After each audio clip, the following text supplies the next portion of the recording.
Hey there, it's Allison from OnlineTeacherAllison.com, where stay-at-home moms learn how to teach online so they can earn an income from home even if their children aren't in tow. And today is kind of a continuation of last week's. Last week we talked about all the positives from online teaching, and if you didn't catch it, I've got it linked for you. Remember, there's two tiers of online teaching. There is the 2020 formal school online teaching, which isn't what we're talking about.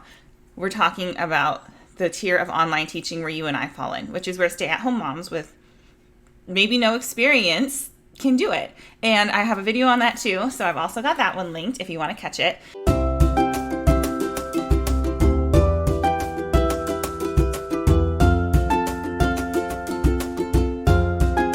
So today we're talking about the negatives, and it's kind of yucky and no one wants to hear the negatives, but there's pros and cons to everything. If you're like me, you like to make those mental lists.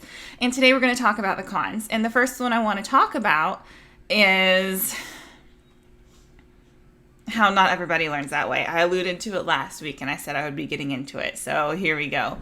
I feel like online teaching is really great for some kids and not so great for others. So when you think about those kids that learn really well by seeing or by hearing, so your auditory or your visual learners, this is great for them because online learning lends itself to that very well. But when you have your kinesthetic learners, the kiddos that need to do things hands-on, or the ones that are really very active and have to keep moving, that's a little harder. Because if you think about science, I always wanted to do a science class online, but I had trouble because of all of the science tools that their families would need to have or to buy. So I never created it. So the things you need to do hands-on, it severely limits you. You probably hear my son today in the background, don't mind him. So it severely limits you. So it doesn't lend itself as well to those kinesthetic learners. That's not to say that those kinesthetic learners can't learn and you can't find ways to do hands-on activities online.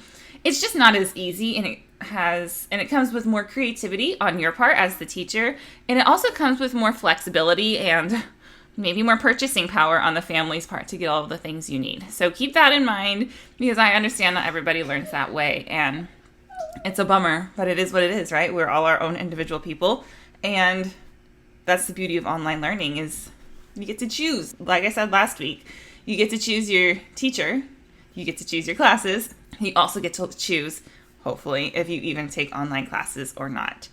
Another negative is they can be really far away from friends they make. I talked about last week as well that some parents facilitate with a teacher wanting to share email addresses because their kids get along really well and they want to be pen pals. And sometimes they're really close and sometimes they're really far geographically. So that can be hard too, is you never get to see your friend maybe ever. Or it's rare because we all know how hard travel and how expensive travel can be. So that can be a really big bummer. But again, the beauty of the internet these days is we have, Skype and FaceTime and other ways to talk with them that we didn't have, back when I was growing up. And now, the word we all hate to hear, screen time. Online learning obviously comes with more screen time because they're staring at a computer or a tablet. So you have to weigh the for fun screen time like TV and video games and movies with the kind of educational screen time that your kid's going to be getting as an online learner. Even if they're not taking an educational class per se, they're taking maybe my friendship bracelet class. I don't offer it anymore, just FYI. But maybe they're taking something more for fun, but they're still learning. They're still learning how to interact with a teacher, how to interact with students, how to take an online class, how to learn.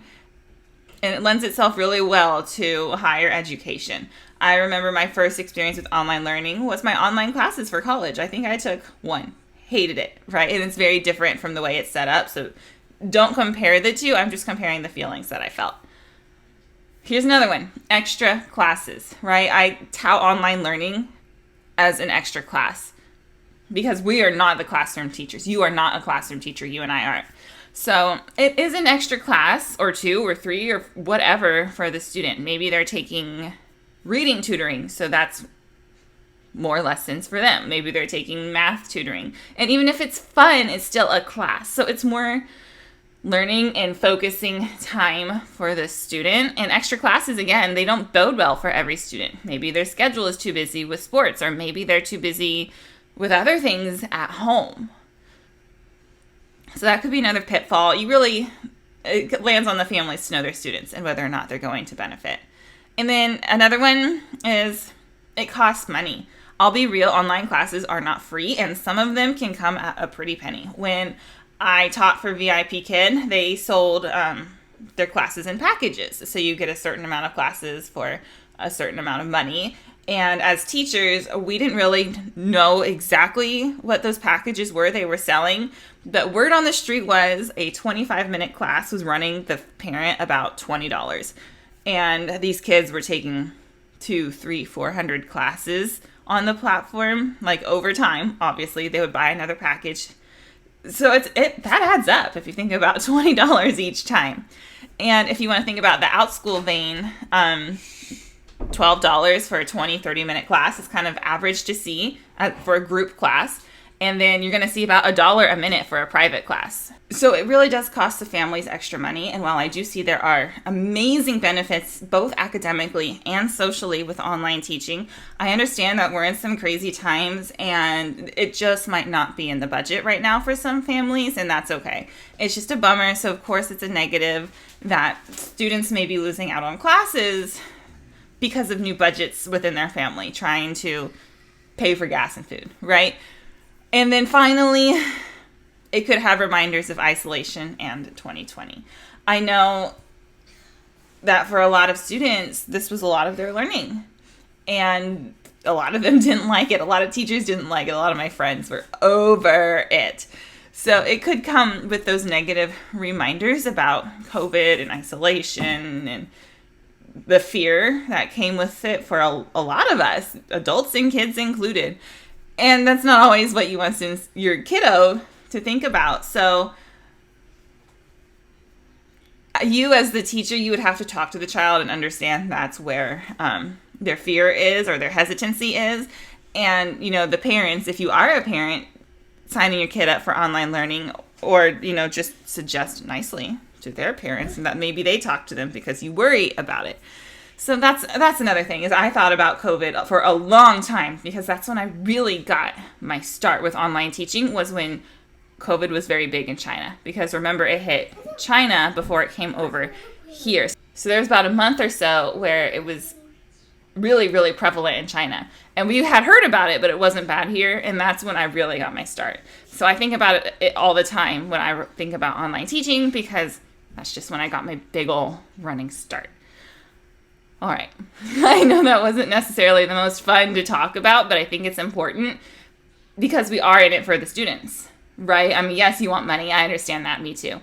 But on the other hand, you're here for your students, whether they're adults or they're children.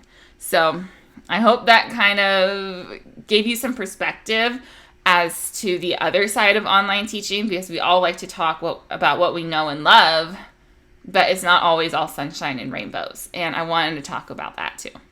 All right. I hope you have a great week. I will see you next week. Chat soon.